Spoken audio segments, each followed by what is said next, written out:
नमस्कार, मी सुवर्णा. मुलुक महाराष्ट्रमध्ये सविस्तर बातम्या बघूयात. सुरुवातच मोठी बातमीनं संतोष देशमुख हत्या प्रकरणाला 2 महिने उलटलेले आहेत, पण अजून सुद्धा या प्रकरणातला एक आरोपी कृष्ण आंधळे हा फरार आहे. त्यामुळे आरोपीला अटक कधी होणार असा सवाल देशमुख कुटुंब करताय. सत्ताधारी आणि विरोधी पक्षातले नेते सुद्धा करतायत. या प्रकरणात केज पोलीस ठाण्यात 8 जणांविरोधात खुनाचा गुन्हा दाखल झालाय.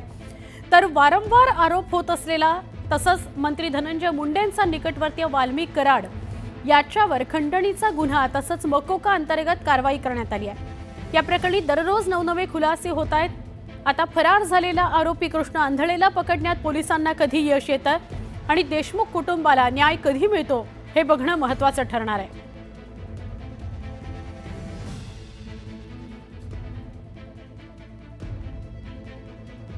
बीड जिल्ह्याचे मसाजोग गावचे सरपंच संतोष देशमुख यांचे 9 डिसेंबरला अपहरण झाले आणि मग खून झाला. याचे पडसाद सबंध महाराष्ट्रात बघायला मिळाले. या घटनेला 2 महिने पूर्ण होत आहेत. सत्ताधाऱ्यांसह विरोधकांनी देशमुख कुटुंबियांना न्याय मिळावा अशी मागणी केलेली आहे.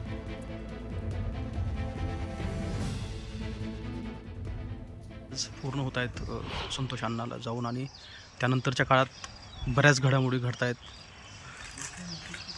आज 2 महिने झाले किंवा किती जरी कालावधी एक कणसुद्धा दुःख कमी नाही होत. दुःख वाढत चाललं.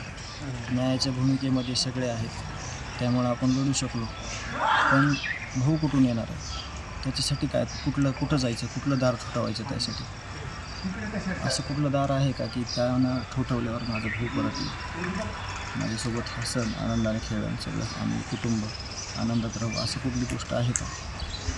ते देखील आम्हाला सांगितलं पाहिजे सगळ्यांनी. दुःख थोडंही कमी नाही होणार, कारण ह्या वेदना एवढा भयानक आहेत की या वेदनेतून आमचं कुटुंब गावाबाहेर येत नाही.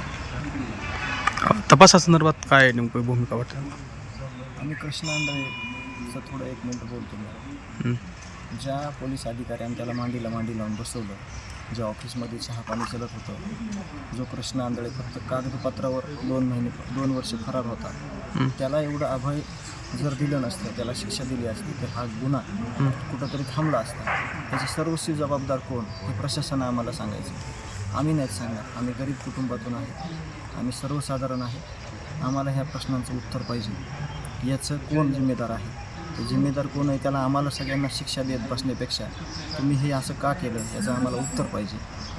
इतकं वाईट तुमच्या घरात भाऊ आहे, आई आहे, वडील आहे, तुम्ही बघितलं आहे का दुःख कधी कोणाचं? तुम्ही दुःख बघितलं नाही म्हणून तुम्ही हे इतक्या भूमिका अशा फालतू करू शकला. त्याच्यावर आमचा इतका रोष आहे. तुम्ही अभय देत राहिलात आरोपीला म्हणून ह्या पुढच्या घटना घडत राहिल्या. पण तपासावर समाधानी आहात? तपास CID SITचा योग्य पद्धतीनं चालू आहे. आपण ब्लेम करणारे, आपण दोषी ठरवणारे आपण कोणच नाही. पण